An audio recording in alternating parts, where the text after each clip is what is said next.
guys, kain po tayo ng ano yan, para siyang torta, basta yun na yun, yung leftover na isda, tapos meron siyang carrots, ganun, tapos tcharan, ayan, upo, o diba magalang, ginisang upo, walang halo yan guys, pero masarap siya.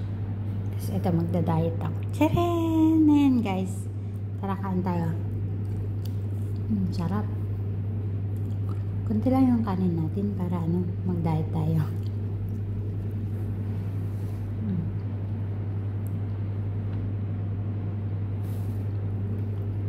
Magkakamay ako kasi masarap pag magkamay.